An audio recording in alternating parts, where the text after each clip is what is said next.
I share my story as a proud Canadian South African, a politically black individual who grew up coloured during the apartheid era and now finds himself as an immigrant on the North Shore. My journey is filled with contradictions, progress intertwined with setbacks, hope tempered by disillusionment, and the undeniable influence of history on personal identity.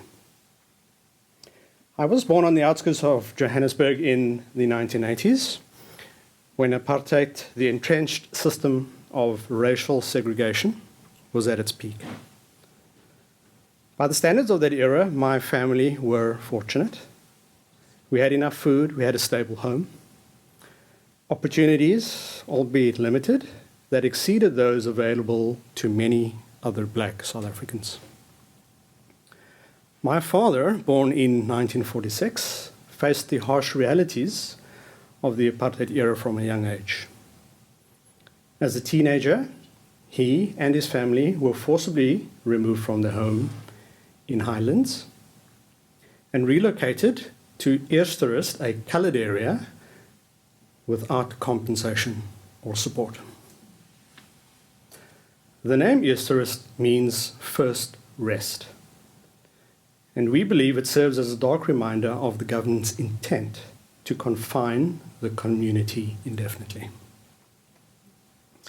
My mother's family has a similar story, although I know a little bit less about it. Under apartheid, South Africans were classified within or into a rigid racial hierarchy. Whites at the top, followed by Indians, then coloureds, and lastly, black Africans. The black Africans faced the most severe restrictions and had the least rights. My parents' upbringing was marked by this division, where job prospects and the freedom to walk on the streets were dictated by skin colour. While my paternal grandparents enjoyed professional careers, with my grandfather being a chef and my grandmother being a school principal or retiring as a school principal, my maternal grandparents faced greater challenges. My grandfather on that side was a construction worker, and he passed away before I was born. My grandmother, named Sophia, worked in a bullet manufacturing factory until a workplace injury forced her into early retirement, and for my entire life I've never known her to be someone who has worked. She's my only surviving grandparent. In the 90s, I witnessed the emergence of a new South Africa.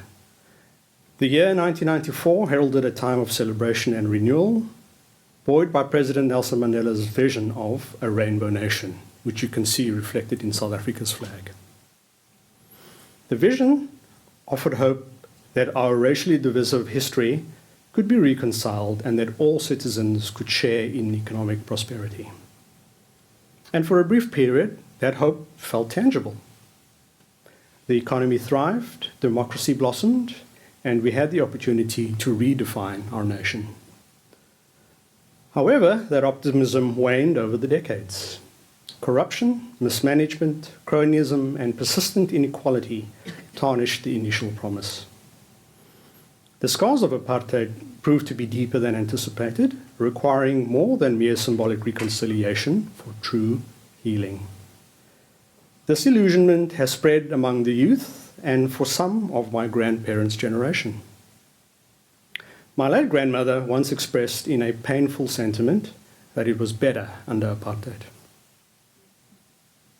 This statement doesn't signify a desire to return to the past oppression, but reflects the reality that despite the end of legal oppression, the economic struggle persisted, and the promise of freedom had not delivered the life that she had envisioned.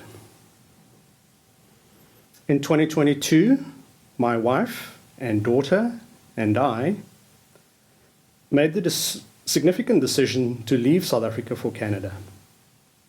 We arrived in Vancouver with 9 suitcases, carrying all of our belongings and a lifetime of experiences, all while grappling with the existential question, did we make the right choice? Standing here in West Vancouver, I cannot help but draw some parallels between my experiences and Canada's history, particularly regarding its indigenous peoples. Canada is undergoing its own truth and reconciliation journey and faces economic and social challenges while grappling with issues of identity and belonging. So as I share my story, I recognize both the honor and the weight of doing so. And I invite you to journey with me through the tapestry of my experiences, interwoven with lingering shadows of institutionalized systemic segregation.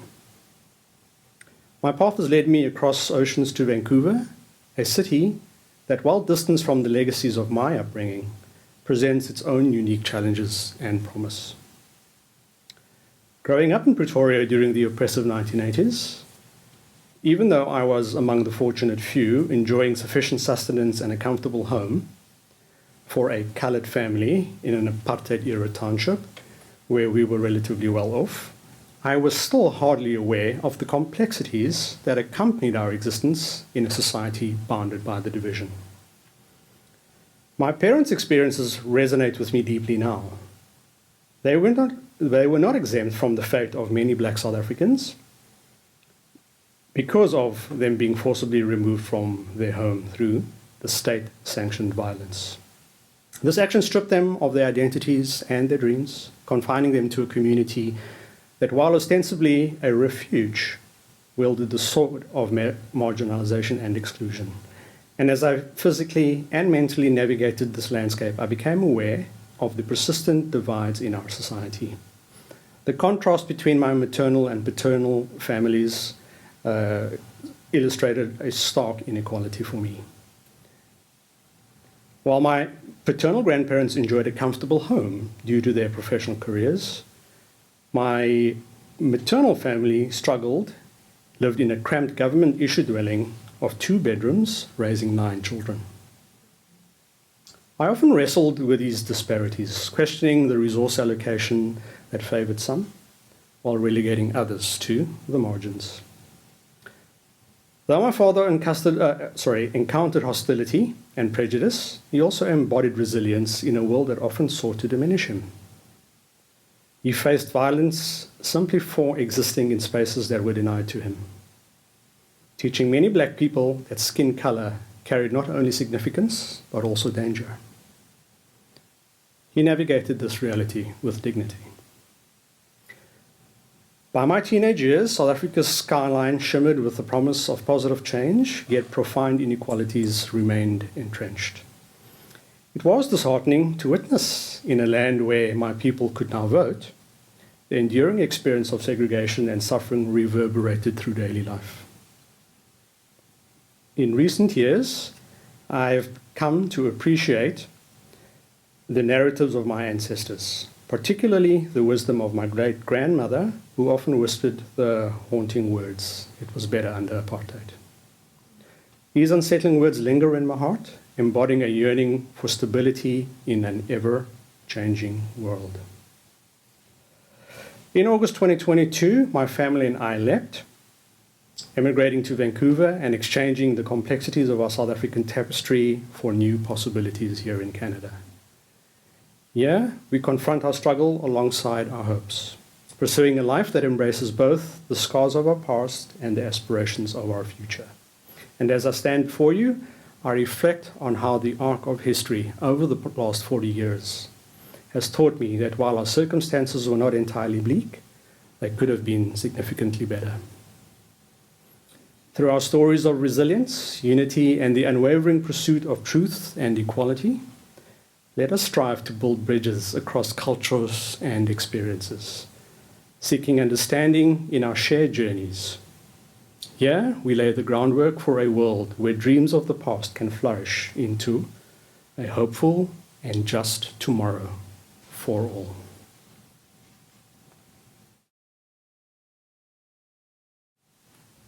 I'm going to share my life over 4 chapters, decade by decade. And the first is really about the South African regime, the apartheid regime, and how that profoundly impacted my family and the broader community as a whole. 3 key thoughts we're going to be sharing with you.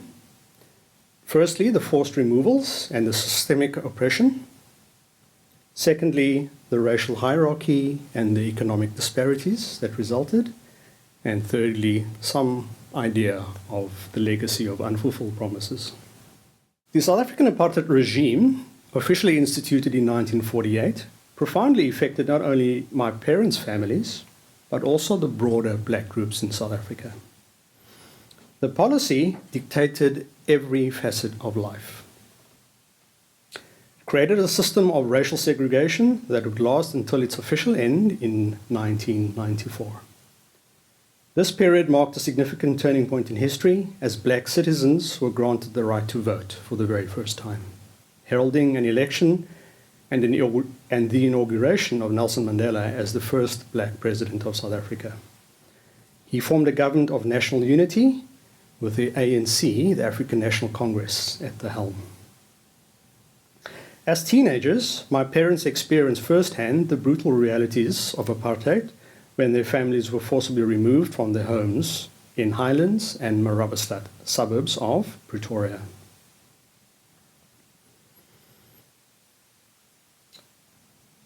Under apartheid, society was rigidly divided into racial groups, creating a formal hierarchy. At the pinnacle were the whites, followed by the Indians and colored individuals who often endured humiliating tests such as the notorious comb test to determine their classification based on the hair texture. So basically they would take a comb and put it through your hair, and if it fell out, you were a certain group, and if it got stuck, you were a different group. Black individuals faced severe limitations concerning education, employment, and freedom of movement. Restrictions that were not merely systemic, but deeply entrenched in the societal fabric. Reflecting on my family, I've observed stark class differences between the two sides of my relatives. My paternal grandparents forged their careers and managed to build a comfortable home in a more privileged part of the township we grew up in, despite the adverse effects of apartheid removals. In contrast, my maternal family faced considerable economic hardship, as I shared, my grandfather working in construction and passed away before my birth. The impacts of apartheid and on my father, who I know more about, reveal severe critical points. Firstly, families were forcibly removed from their homes without compensation. Secondly, education and job opportunities were systemically withheld based on skin color. Certain professions, such as driving a bus, were reserved exclusively for whites. Finally, there were significant restrictions on services and movement. Despite constituting only 10% of the population, the white minority received most of the infrastructure, services, and privileges, while black communities were systemically limited in all respects.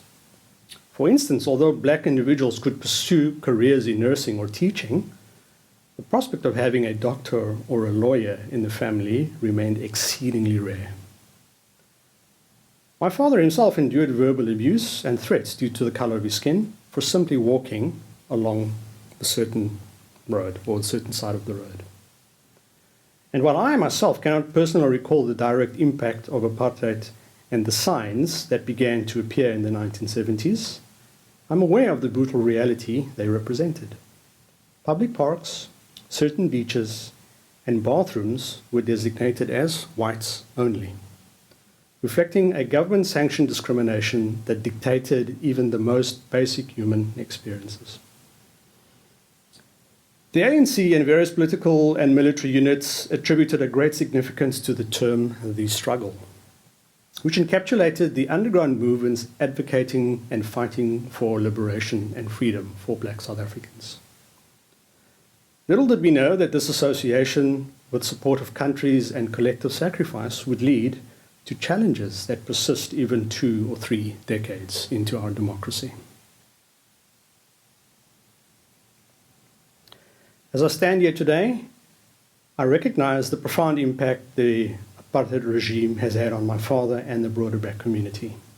It has not only shaped their existence, but also the legacy that has been passed down to future generations. I, too, am a politically black South African of coloured identity, and I reflect on my journey alongside that of my father's, a boy of just 2 years old when the apartheid regime became official policy. My father's life and struggles are imprinted on the very fabric of our family's history, a legacy of resilience amidst pain and hope amidst unfulfilled promises. The introduction of apartheid was not just a political decision. It was a violent severance from the liberty and dignity that every human deserves.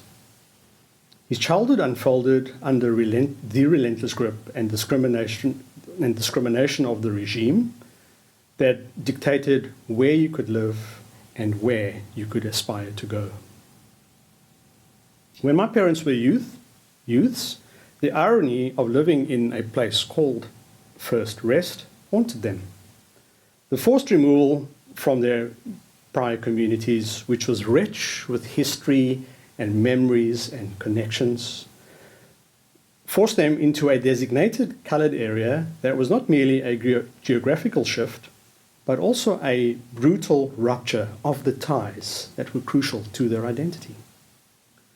Imagine being displaced from one's home, stripped not only of property, but also of history. This was the stark reality my parents faced, or my families faced, along with countless others who became unwilling pawns in the apartheid regime's cruel game of segregation.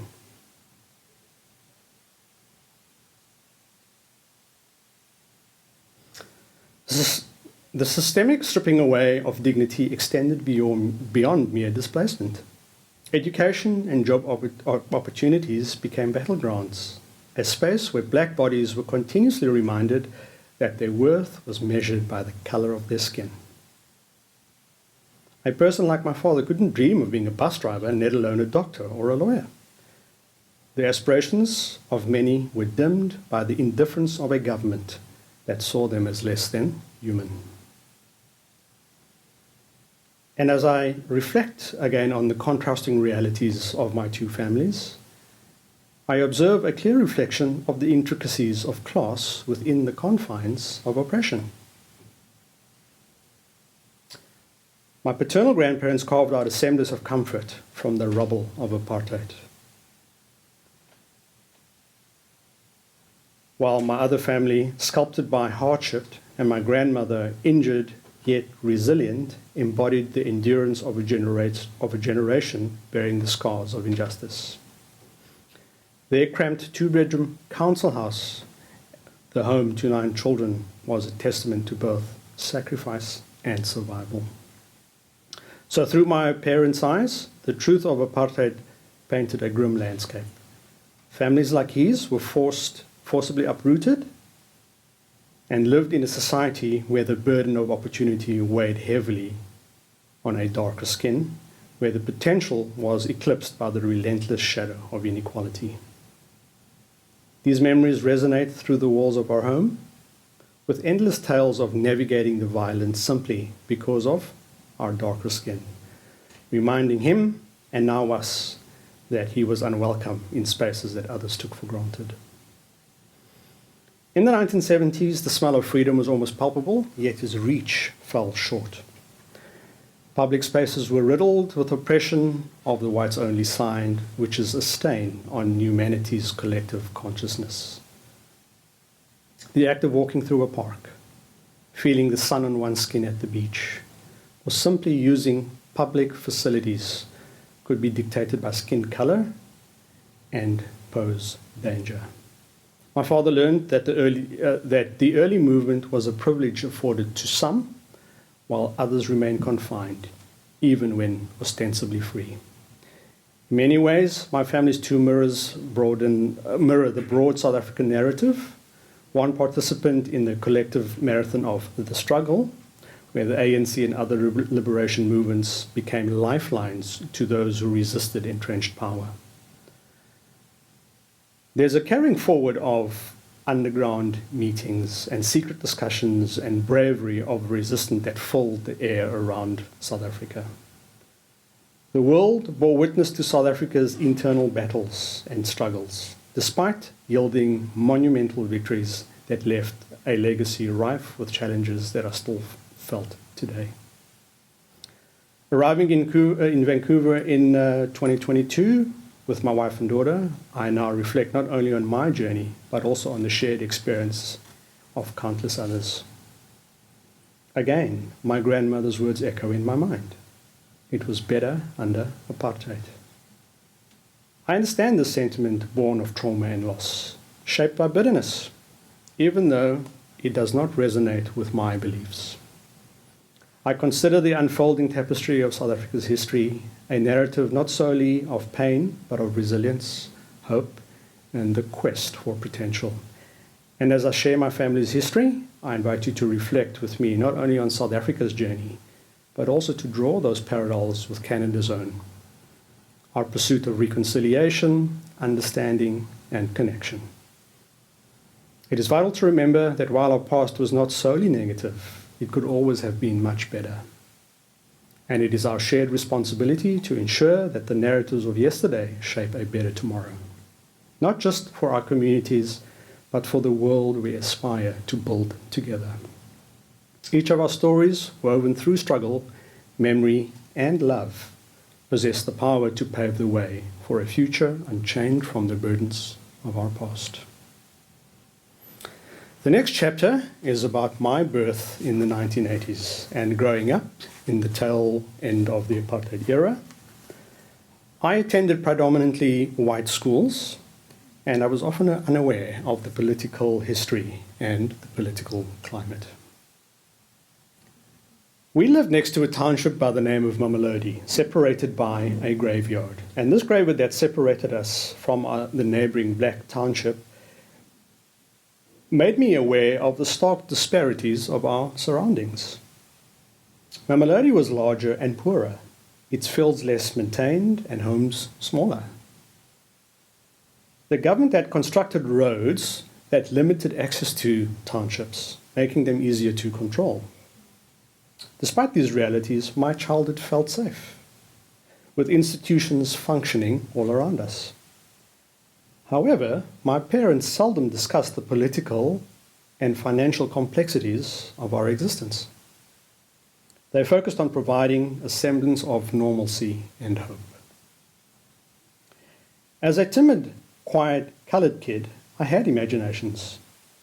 I longed to play soccer, a passion nurtured by countless games on the street. Yet my parents envisioned a different future for us, one filled with piano lessons. So from the age of 5, I walked to my piano teacher's home twice a week, forming bonds with my cousin Keenan, who lived with my grandmother just 2 houses away.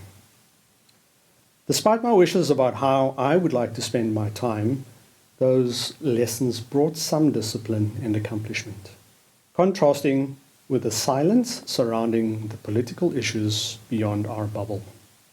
Looking back, I wonder if my parents' silence about the broader socio-political landscape and was protecting us, or was their way of protecting us.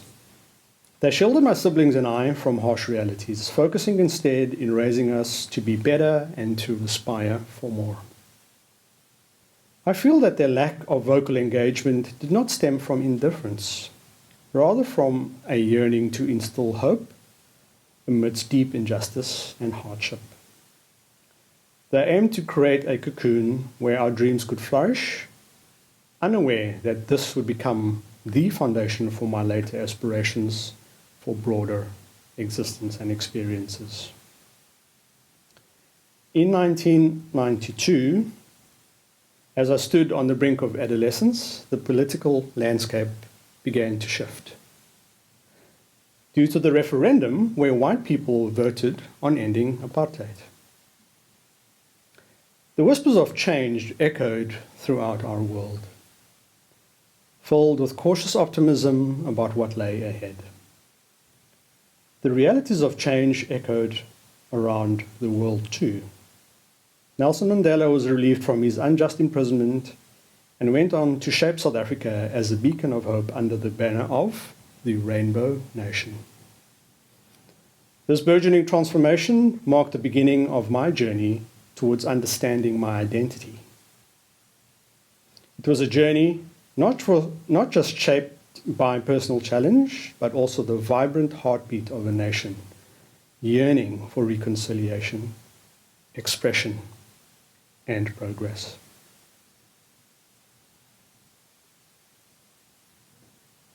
Just wanted to show a couple of more pictures of South Africa and some of the violence at the time. I found this, I hadn't seen it before, but I found this quite interesting to see how they position South African policemen as being, in essence, a law unto himself, with unfettered right and ability to perpetrate violence against black people. So I hope you see the images of some of the newspaper headlines and famous pictures that were circulating in the media at the time. So that was my life in the 1980s. Then came the 90s, where my parents, because of freedoms now, decided to move to a white area. I'm 13 at this time, and it was very timeless. I had just started forming problematic associations, and was once informally detained by the police for a minor offense. So it was really the right time. Otherwise, my life could have been very, very different.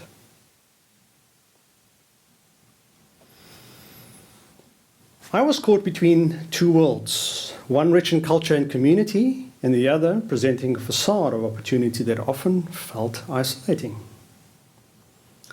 Growing up in a colored neighborhood, it was common for teenagers to form bonds that sometimes morphed into gang-like behaviors. Peppered with playful banter and light hostility towards rival neighborhoods, I made my twice-weekly walks to piano lessons and navigated these dynamics, becoming acutely aware of the social tensions that accompanied my upbringing.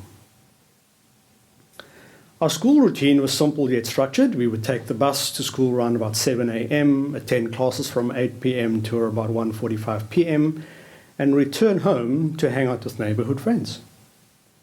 However, due to my circumstances, my residence in a different quarter, so we used to call the different neighborhoods in our township quarters. You from that quarters, we from that quarters. It just really meant area. So my residence in a specific quarter, my proficiency in English, and my attendance in private schools, I occasionally faced hostility and bullying. These experiences contributed to my burgeoning awareness of my identity in a divided society.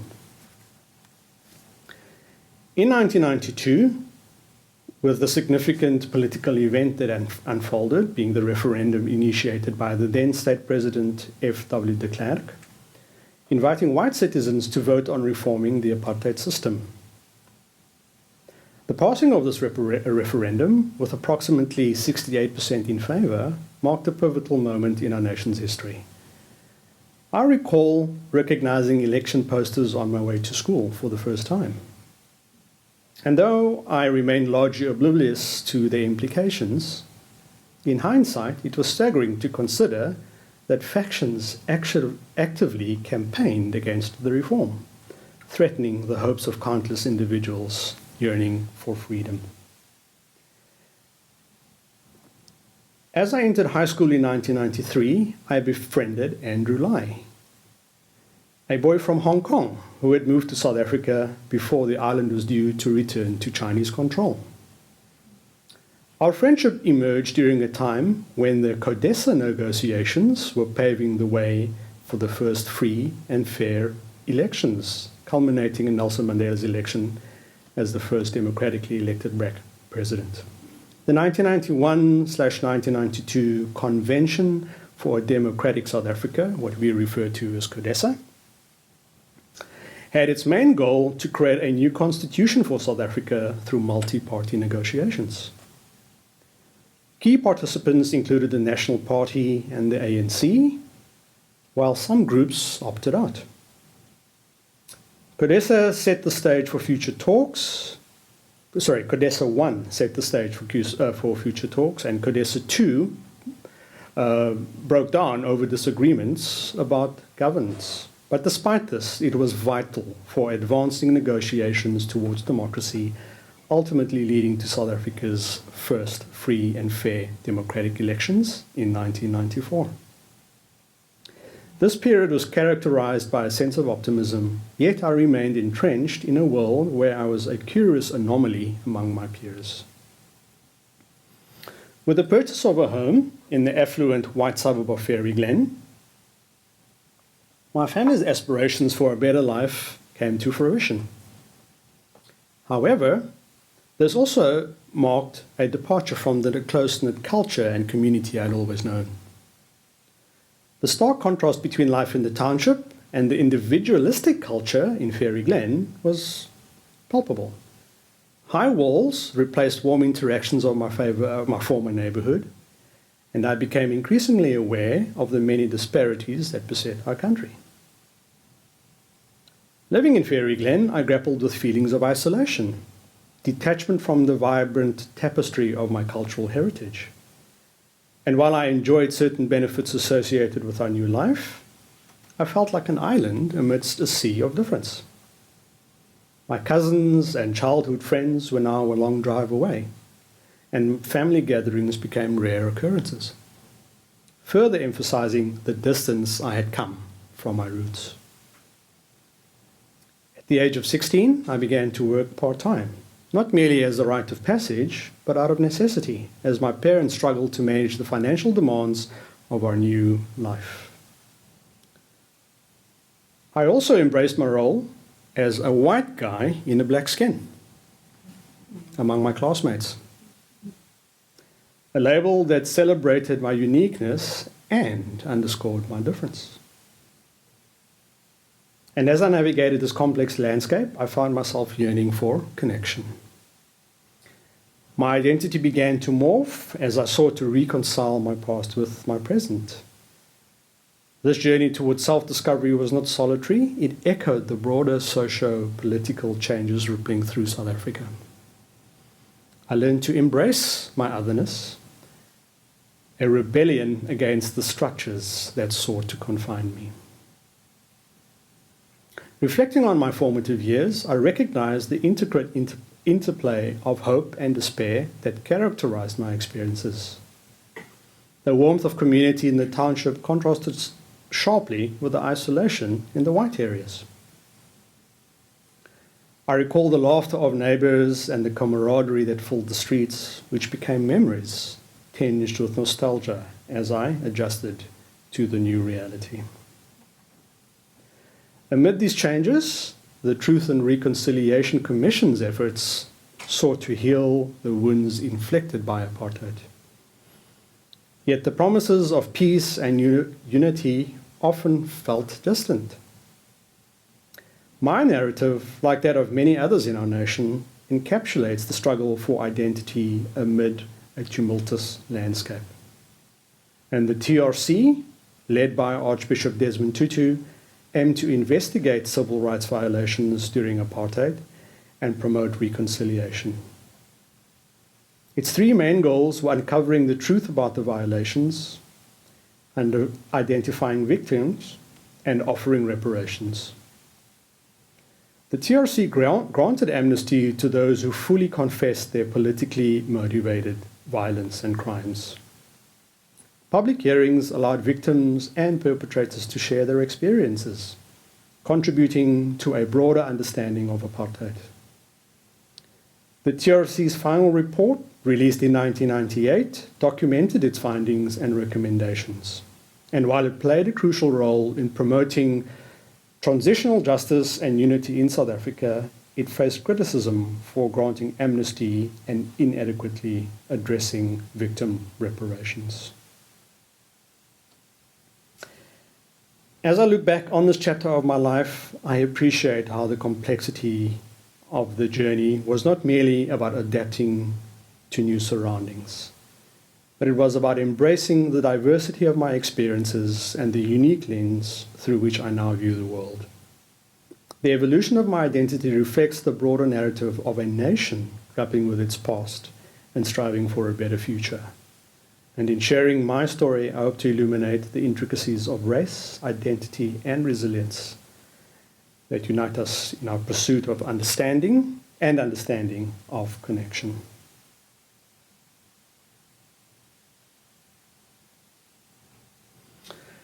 As I then transitioned into adulthood, I pursued education, partly experienced the Soccer World Cup coming to Vancouver next year, built some wealth in South Africa, and explored international immigration opportunities due to political, economic, and quality of life decline in South Africa that was on the horizon. As I transitioned into adulthood, I embarked on a multifaceted journey that included pursuing education, experiencing the thrill of the Soccer World Cup, and building wealth, as well as exploring international opportunities and immigration. These experiences were shaped by the political, economic, and quality of life declines my country was facing.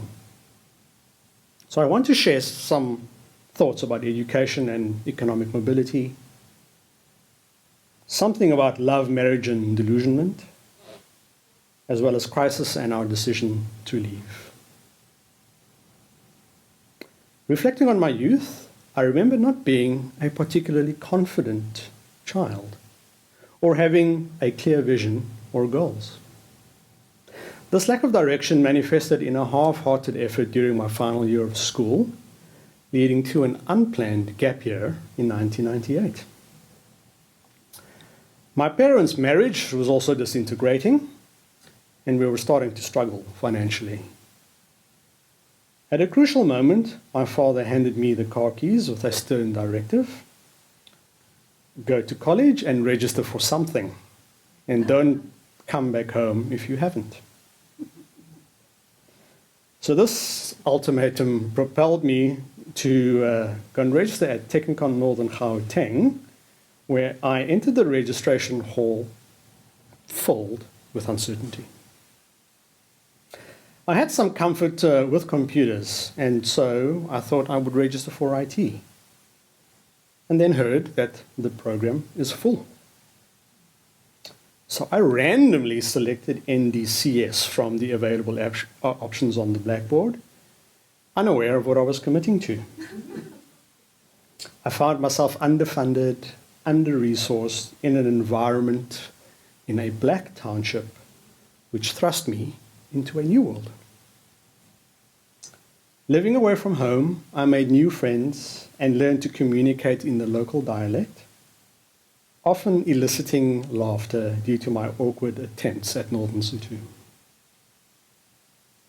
In those early months, I felt disconnected and unsure about my studies, often pondering my identity as a white guy in black skin. This label, although not negative, highlighted my anomaly in the new environment. However, my strong command of English, schooled in the Model C schooling system, provided me with relative advantages. As I adapted to the demands of higher education, I began to develop a work ethic reflecting my growing commitment to academic success. By the second semester of the first year, I was unexpectedly called to the dean's office. And to my surprise, I learned that I was one of the best performers and received forms to apply for a bursary. Financial assistance that did not require any more university payment if I met my academic commitments. During this pivotal time, I met the Seteke family, who became significant in my life. My older sister, Donavine, had befriended Boitumelo and moved in with them for part of her studies. Tsipiso and I quickly bonded, and although I lived on campus, I enjoyed the warmth and stability that their home offered, complete with open invitation for meals and weekend visits. Tsipiso, while studying engineering, exemplified discipline and cleanliness, contrasting sharply with my style. My family, though hardworking, lacked the emotional support that I craved, especially as my mother's instability created a tumultuous environment. During this time, Nelson Mandela was nearing the end of his presidency, and South Africa was riding a wave of optimism and opportunity. Inspired by this environment, I wanted to grow dreadlocks and began the process just 2 days before I met with the dean. I felt that I needed my father's application with the bursary forms. And because I was concerned about his reaction to my new hairstyle, I opted to shave my head instead. Traveling home from campus was an adventure. Walking 2 hours with 2 different taxis, a stark contrast to modern transportation systems elsewhere, including Canada.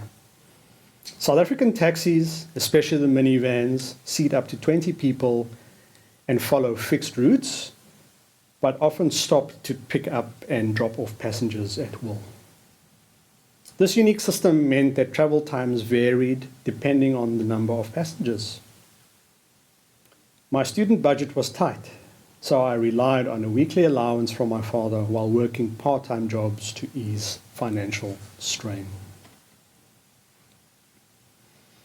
Success in my bursary application alleviated some pressure, allowing me to focus on my studies. My association with the company Vodacom, which is one of South Africa's leading telecommunication providers, you can think of Telus, Bell, Rogers, something like that, not only provided financial support, but also opened doors for part-time work during school holidays. I experienced my first solo travel with them and fellow bursary students on a bus trip from Johannesburg to Cape Town, forging connections with peers from various other universities. The Vodacom bursary propelled me forward, leading to a 12-month practical in-service training opportunity that many others didn't have. Looking back, I am grateful to the managers who invested time and patience in my development. Their guidance instilled in me a sense of responsibility and trust, key lessons that shaped my early career.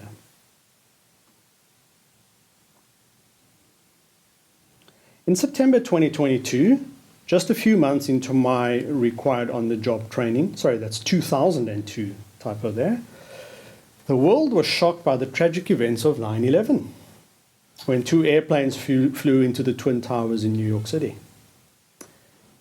I had family living there, and the surreal nature of that day left a lasting impression on me.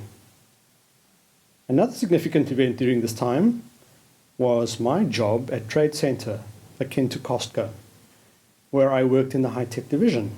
I sold televisions, printers, and other electronics, while my friend Sipiso worked in gardening.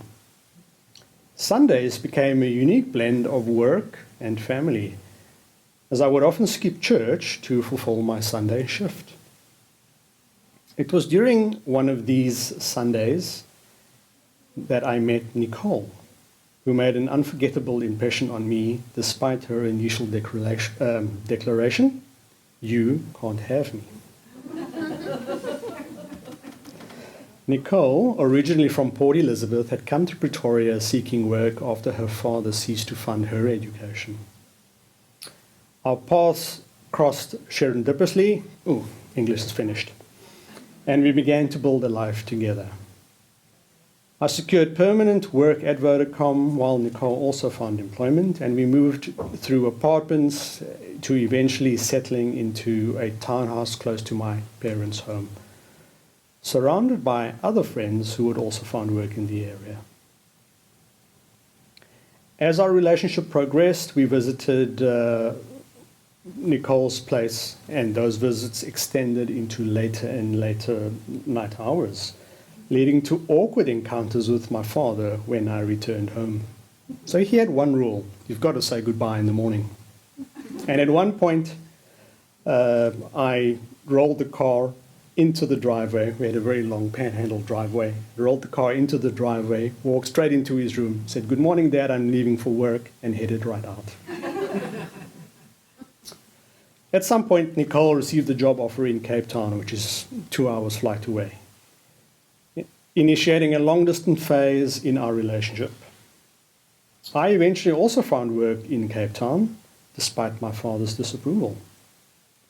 My time there was a blend of personal growth and relationship challenges. And at 25, I faced a crossroads: commit into a serious relationship or move on.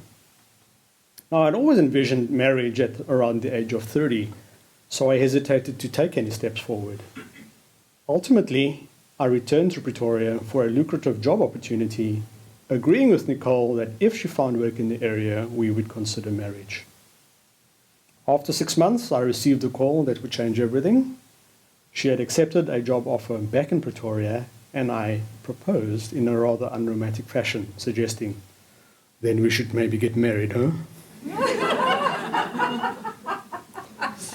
We planned a small wedding, inviting just 25 guests each, while also purchasing new cars and a home.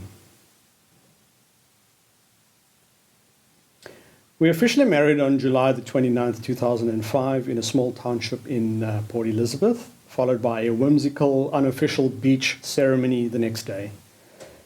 Nicole's determination shone through as she balanced multiple life challenges within one weekend: a new house, a new city, and a new job.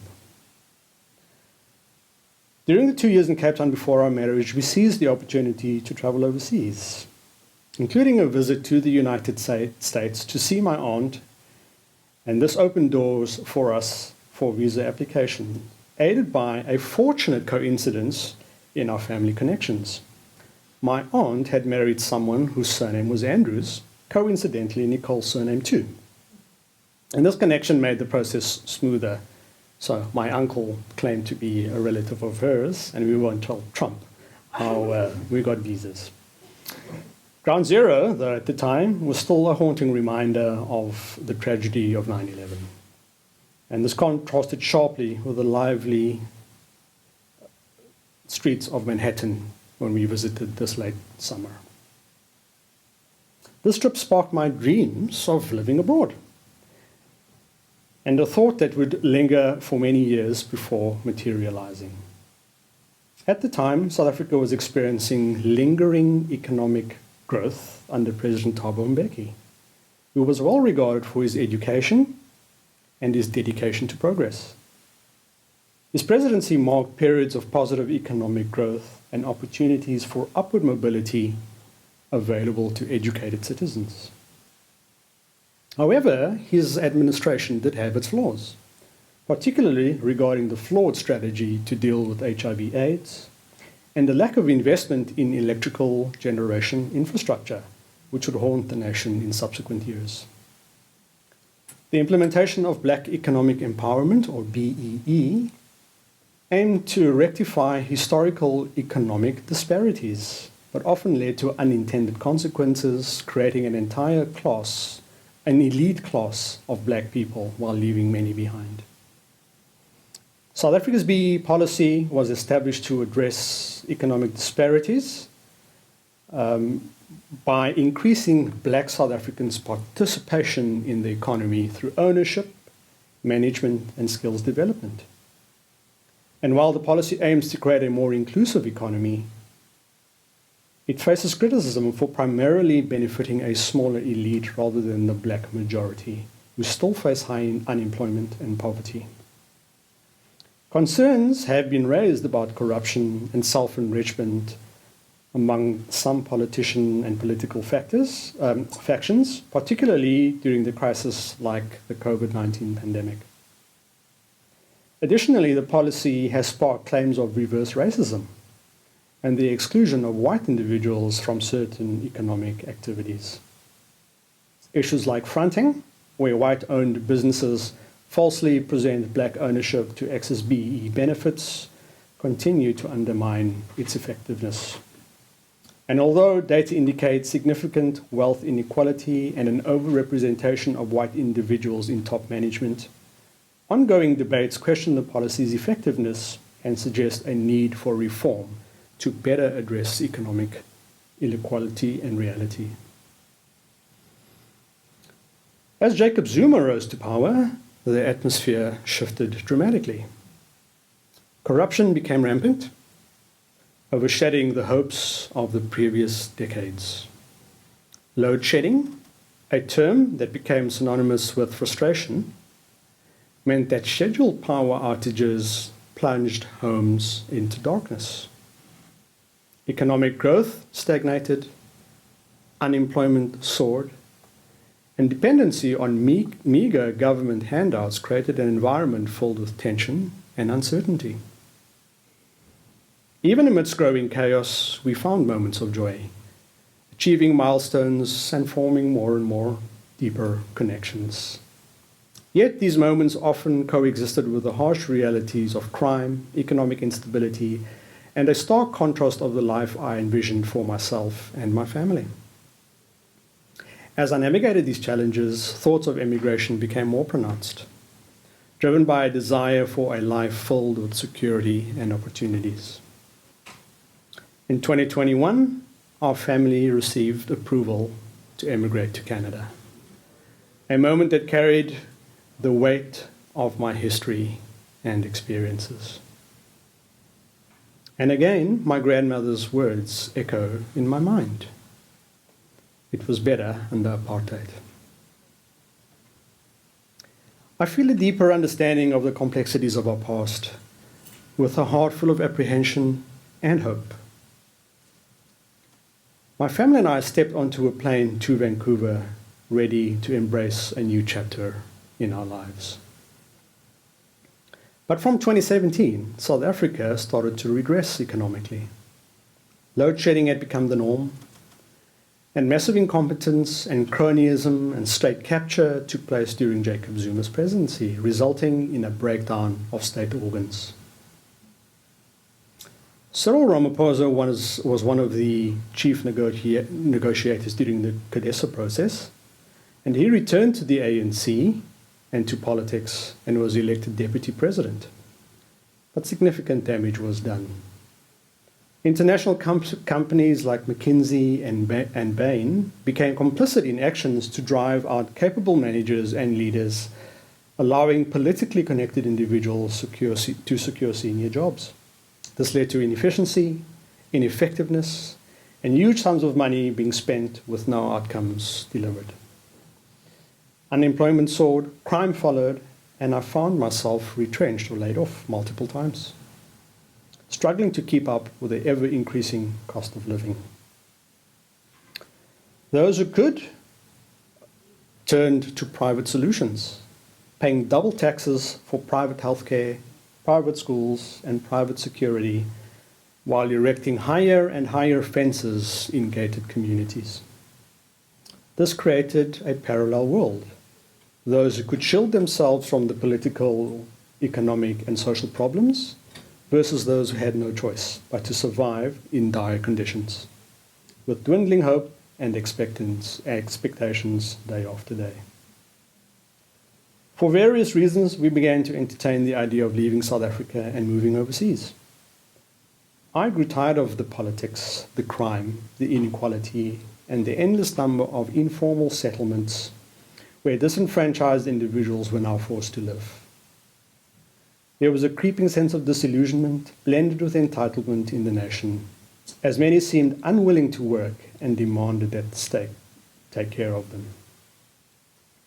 Unfortunately, the state is under-resourced and unable to fulfill these demands competently.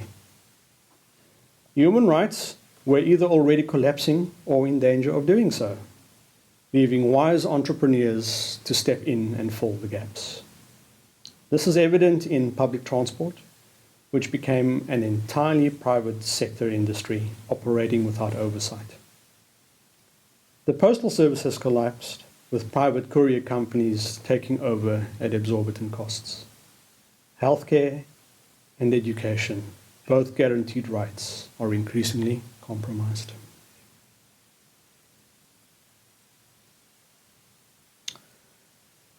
So this is the chapter about the significant change to come to Canada, where we talk about the challenges of relocation, South Africa's continued uncertain future, and bridging my two worlds. The decision to come to Canada is perhaps the most pivotal part and shortest part of my story. It necessitated two attempts. Our initial effort in 2019 was thwarted by the onset of the COVID-19 pandemic. At the time, we were approaching the age of 40, making it a considerable challenge to qualify with the required number of points. However, our second application brought a greater sense of assurance, albeit at the cost of depleting our savings and for my wife to begin studies as an international student. I hold profound admiration for her courage and determination to embark on a full-time university education, effectively starting anew and completely changing her career trajectory. I was fortunate to secure a job in Canada while still in South Africa, which afforded us a soft landing upon our arrival here. Yet, the stark contrast of this new world was palpable. From the city's appearance to the side of the road which people drive on here, and eventually the variety of brands on the supermarket shelves. Every aspect demanded adjustment. I had resolved to dedicate at least 3 years to establishing ourselves and our new lives before considering a return trip to South Africa. And it is remarkable to realize that we are now approaching that milestone. Our journey has been splayed with challenges. I faced a layoff and endured a prolonged period of unemployment. This experience strained my well-being as feelings of shame, frustration, and helplessness loomed. Fortunately, these elements are now in a state of recovery. During this time, South Africa underwent political changes. President Cyril Ramaphosa's ANC secured less than 50% of the votes in the 2024 elections. The first time it had not secured an outright majority since Nelson Mandela's election in 1994. And while it is debatable whether Cyril is a competent leader or merely a negotiator with heavy connections, he has orchestrated the formation of another government of national unity, inviting all political parties to participate in governance. Although this initiative has been in place for approximately 6 months now, it has been challenged by disputes and disagreements on policy and direction. Nevertheless, there remains a glimmer of hope that the country may once again be propelled forward. Many citizens view this as South Africa's last opportunity, and should the government of national unity fail, problematic factions, including a newly established political party formed by former President Jacob Zuma, are poised to disrupt the nation further. At times, we grapple with the feelings of survivor's guilt. Residing in Vancouver, arguably one of the most expensive cities in the world, offers stark contrast to the myriad of challenges faced in South Africa. While South Africa is undeniably a beautiful and affordable country, rich in a tapestry of warm and friendly people, Canada represents a functioning society. The benefits come with the weight of knowledge that our friends and family back home are ensnared in uncertainty, unsure if tomorrow will bring improvement or further decline. The decision to leave South Africa was not made lightly. It was a complex labyrinth of emotions interwoven with fear and hope and uncertainty. Our first attempt was derailed by the global pandemic, compelling us to reflect on our future amid escalating discontent in our homeland. By the time we reapplied, we had exhausted our financial resources and placed our faith in my wife's bravery to return to university and reinvent her career. Upon landing in Vancouver in August 2022, we were met with both disorientation and exhilaration. A new canvas upon which we could paint our dreams and reality anew. The city has embraced us with open arms, yet I was acutely aware of my commitment for 3 years before revisiting South Africa.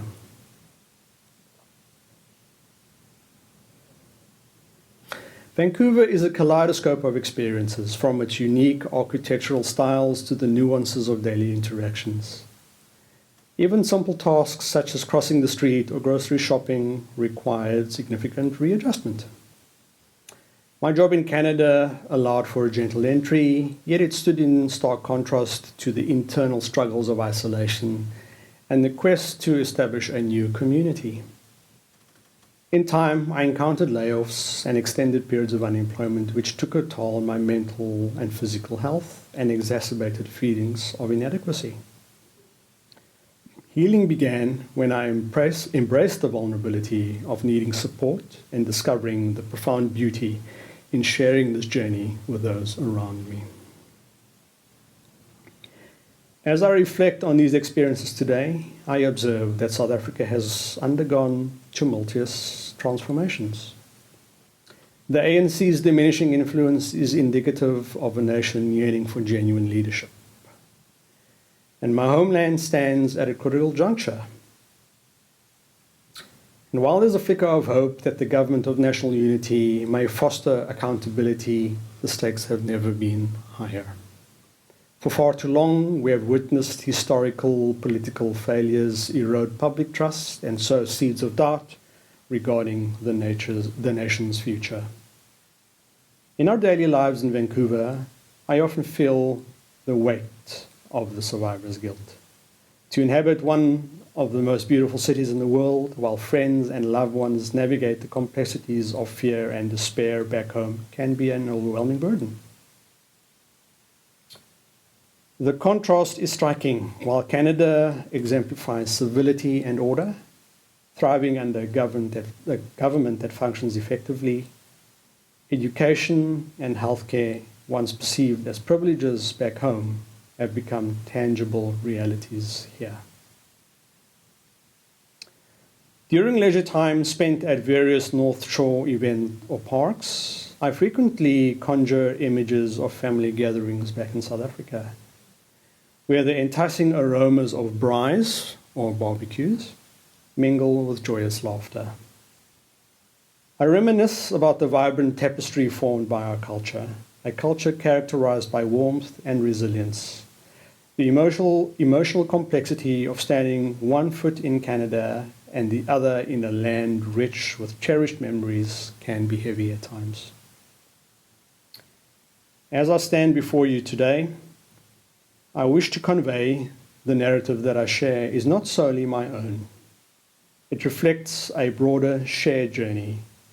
While the beginnings of our paths may differ, they converge within the collective narratives of resilience, hope, and the eternal human quest for belonging.